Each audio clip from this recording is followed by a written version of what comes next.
tal? Muy buenos días. Sean bienvenidos cordialmente, profesores, compañeros, admirable jurado y en general todos los presentes. Mi nombre es Rodríguez Gerardo José Ramón. Yo represento la carrera de Derecho y mi tema es responsabilidad, ética y libertad. Son principios y valores fundamentales e importantes que debe de gozar cada uno de los individuos y los cuales van unidos de cierta forma, ya que al momento de hablar de responsabilidad nos referimos a la ética formada a través de nuestro crecimiento, lo que demostrará si somos responsables o no.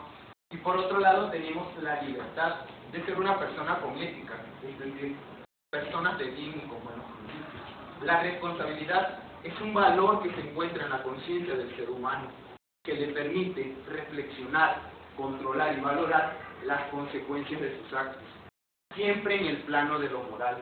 Una vez pasado este punto, podrá establecer la magnitud de dichas acciones y afrontarlas de la manera más propositiva e integral, siempre en pro del mejoramiento social, cultural y natural, teniendo en cuenta que también existe la responsabilidad jurídica, que surge cuando el sujeto transgrede un deber de conducta señalado en la norma jurídica, por lo que la responsabilidad es el complemento necesario de la libertad.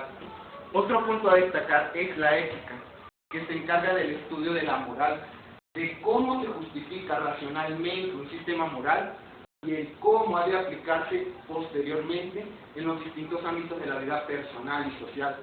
Por ejemplo, en nuestro país y en otros países se escucha mucho la frase: ese político es corrupto, lo que implica valoraciones de tipo moral negativas. Por ende, tenemos la libertad de poder obrar según nuestra propia voluntad a lo largo de la vida, por lo que se es responsable de nuestros propios actos. Este valor suele estar unido con los conceptos de justicia e igualdad. Por ejemplo, la libertad política, que le permite al individuo elegir libremente a qué tipo de organización social desea tener, pertenecer y desarrollar. Enfocándome principalmente en la libertad, podemos ver cómo anteriormente no existía completa libertad. La eutanasia es un ejemplo de ello, que se refiere a la acción u omisión para evitar sufrimientos a los pacientes enfermos o terminales, acelerando su muerte, con su consentimiento o sin él. Este fue un problema en aquellas sociedades primitivas, donde se practicaba la eliminación de vidas consideradas inútiles, aplicado también a los recién nacidos con malformidades y a los ancianos en algunos pueblos de la antigüedad.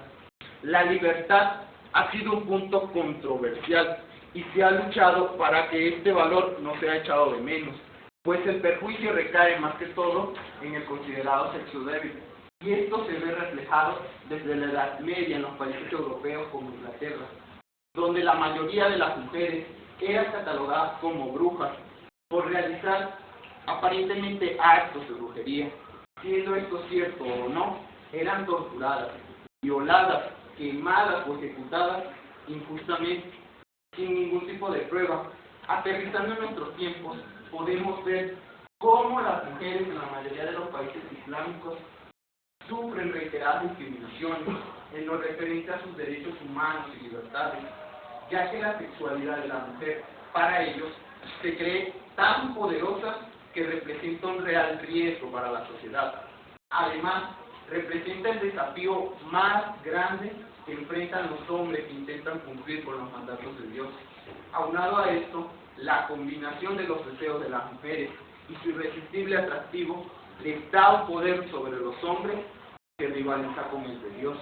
Las mujeres, en la mayoría de los países árabes, se casan a temprana edad con hombres elegidos por sus padres. Un marido tiene derecho a repudiar o divorciarse en cualquier momento, aun en contra de la voluntad de su esposa, mientras que ella debe aceptar rotundamente el divorcio. Por si fuera poco, las mujeres necesitan de un permiso para poder salir del país o simplemente para viajar en transporte público. No tienen derecho al voto y el golpear a la mujer es una práctica relativamente común en estos países. A pesar de esto, las mujeres golpeadas cuentan con muy poca protección. Por su parte, en México, nuestros legisladores poco a poco van otorgándole más y más privilegios a las mujeres, creando normas e instituciones que protegen de manera particular al sexo femenino, ya que la mujer a nivel internacional es considerada como un grupo vulnerable, protegida por los derechos humanos.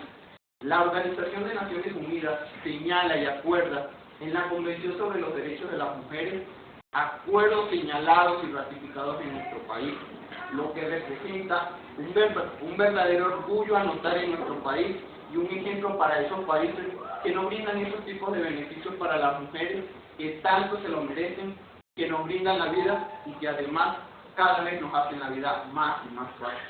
Muchas gracias.